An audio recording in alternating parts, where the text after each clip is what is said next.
हम लोग यहाँ पे अंजुमन में आए हैं। हम खुद लाइफ मेंबर हैं अंजुमन के, और अरसद से जो यहाँ पे पिछले 15 साल से जो माली बदनवानी हो रहा है, हम उसके खिलाफ मुसलसल आवाज उठाते आए हैं। और गुज़श्ता सलीजर में हम लोग तमाम लोग मिलकर के आए, उनमें कई लोग लाइफ मेंबर हैं, जनरल मेंबर, और इलाके का हर आदमी का इसमें हक है, इसलिए कि माली ताबून से ये अदारा चलता है। सलीजर को जब हम लोग यहाँ पे आए तो सेक्रेटरी साहब मौजूद नहीं थे, और उनसे फोन में बात हुआ तो ठीक है मंगल के दिन आएंगे। आज फिर जब हम लोग यहाँ पे आए हैं तो सेक्रेटरी साहब मौजूद नहीं है, और ऑफिस से बताया जा रहा है कि वो मंगल को कभी कदार आते हैं। तो ये हम लोग को बार बार जो है इस तरीके से समझ एक तरीके से गुमराह किया जा रहा है या करवाया जा रहा है। अंजुमन में यहाँ पे हम लोग जो अभी देख रहे हैं कि 50 करोड़ से ज्यादा का घपला है। 2017 में जब सदर साहब और सेक्रेटरी उन्होंने जब पोस्ट संभाला था, उस वक्त 2 करोड़ 10 लाख बैंक में था, उसमें 92 लाख रुपया टर्म डिपोजिट था। 2024 का ऑडिट रिपोर्ट में देखिएगा कि 1 रुपया भी टर्म डिपोजिट में नहीं है, बल्कि 39 लाख रुपया उनका लायबिलिटीज है,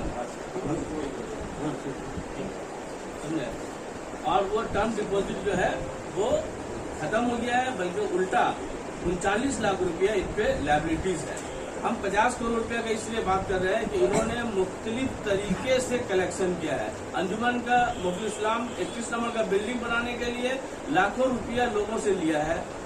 लॉ कॉलेज अंजुमन का बनेगा, उस नाम पे लाखों रुपया लिया है। 16 नंबर हाथी बगान में जो कंस्ट्रक्शन हो रहा है उसके नाम पे लाखों रुपया लिया है। 35 नंबर अंजुमन इस्लाम लैंड जो के तोड़ करके वैसे ही छोड़ा हुआ है, उसके नाम पे लाखों रुपया लिया है। लेकिन आज तक किसी का 1 रुपया हिसाब नहीं दिया गया है। देखिए कि आप रोहिंग्या का कलेक्शन आपने किया पूरे कलकत्ते में, लोगों ने जज्बात में आकर डेगची, बर्तन, कपड़ा लत्ता तमाम चीज दिया, लेकिन उसका भी कोई हिसाब नहीं दिया कि आपने किससे कितना पैसा लिया है। अब जब आप पैसा देंगे का हिसाब देंगे तो समझ में आएगा कि इसमें क्या शफाफियत है। लॉकडाउन में भी लोगों ने, इलाके के लोगों ने बेशुमार मदद किया।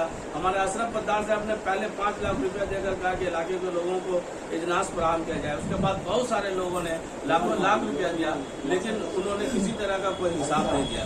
इस तरीके से हमेशा हम लोग इस बात का दावेदारी करते रहे। हम लोगों ने मांग किया कि आपको हिसाब किताब दीजिए, आप बताइए तमाम लोगों को, लेकिन उन्होंने आमराना तरीके से डिक्टेटरशिप से अंजुमन को चलाया, जो कि बिल्कुल गलत है।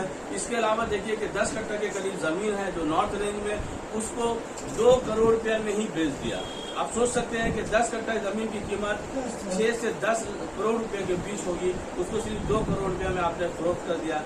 आपने क्यों नहीं कहा कि जो ज्यादा कीमत देगा हम उसको देंगे। तो इस तरह की बेशुमार बातें हैं जो इस सिलसिले में इस अदालत से है। इस अदारे को फाइनेंशियल तौर पर इस जगह में लाके खड़ा किया गया है कि इलाके के लोग उठ खड़े हुए हैं। इसको बचाने के लिए हम तमाम लोगों से इस तरह से गुजारिश करते हैं कि आप तमाम लोग आइए और इसको बचाने के लिए उठ